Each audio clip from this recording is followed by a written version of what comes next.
welcome to Cooking with the Cooks, Cuisine for the Quarantined, episode, what is it, Soph? 5. Episode 5 of 2021, lockdown 2. We're going to make a sweet chili jam. Oh, delicious. You can have it with cheese, you can just have it on a slice of toast. Vicky Cook says you can have it on a cheese scone. Lots of things you can have this with, and it keeps forever. So, what will you need? First of all, you need a food processor. You'll need a wide pan. The wider the better, because it takes less time. You'll need some sort of jars to put it in. And then for the ingredients, 4 red peppers, 5 red chilies, red wine vinegar, a lot of red in this, 4 cloves of garlic, a thumb of ginger, fresh ginger. You'll need 200 grams of tin tomatoes, which is about half a tin, 375 grams of golden caster sugar, and something else. Oh, you'll need 125 mils of red wine vinegar, like I said. So what I'm going to do first, I'm going to de-seed the peppers, chop them up. I'm going to peel the ginger. I'm going to peel the garlic. I'm just going to leave take the tops off the chilies and leave the seeds in. Trust me, it won't be too hot. I'll say 5 chilies. If you want it hotter, if you like a hot sweet chili, put 6 or 7 in. If you like it very, very mild, put 3 or 4 in. But wait for 5 and that should do us. So come back and I've got it all chopped up. See you in a second. Right, I've done all the chopping.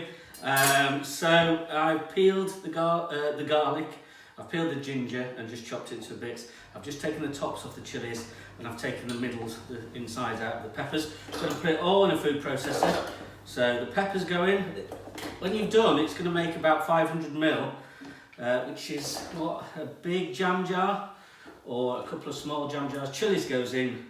Garlic goes in, ginger goes in. We're going to leave the tomatoes out for now. And we're going to whiz that up. See you in a second! Okay, that's been whizzing around for about 2 minutes. Come and have a look, Soph. So it's nice and fine. You don't want massive chunks. And then I'm going to put half a tin of chopped tomatoes in. Just guess it. That should do. And I'm going to... bit of chilli stuff in it. And I'm going to whiz it up for another couple of minutes. 5. Okay, so the noisy bit's done. Come and have a look at this, Soph. So you want sort of a really quite a fine texture and consistency. Bob that into your bowl.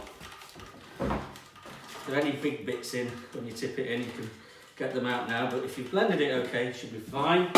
And then we add our sugar, 375 grams of golden caster sugar, and our red wine vinegar, 125 ml of red wine vinegar. So, give that a good stir, and then we get it on the heat.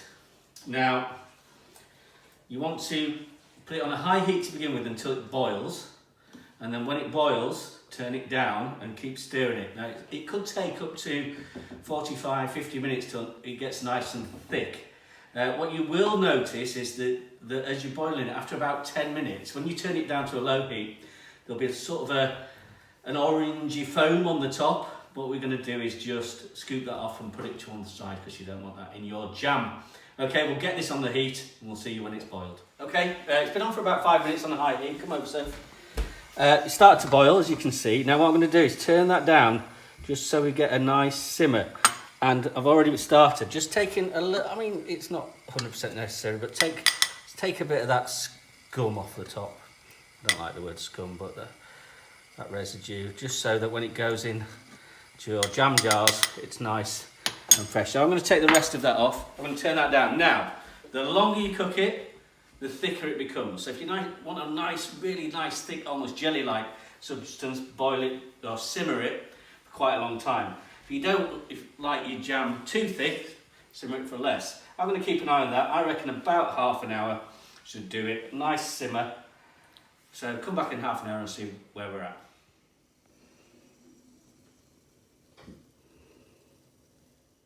Okay, welcome back. We've had about 45 minutes. Come and have a look at this, Soph. You can tell it's ready because when you run a spoon through it, it leaves a little trail like that. So it's nice and thick. So that's good. So what we're going to do now is without burning oneself, pop it into a jug so we can pour it. So we should get about a jug full out of this, about 500 ml. There's a little bit left, what we'll do later. And then what you'll need is some sterilised jars. So I would usually use something like this. It's got my jam in. I'll get a couple out of that. To sterilise them, there's a different way you can do it. Boiling water, stick them in the oven, run them through the dishwasher, whatever. It will last in a jar with the lid on, unopened, for about a year in your cupboard. Once you've opened it, stick it in the fridge and it lasts for 6 months.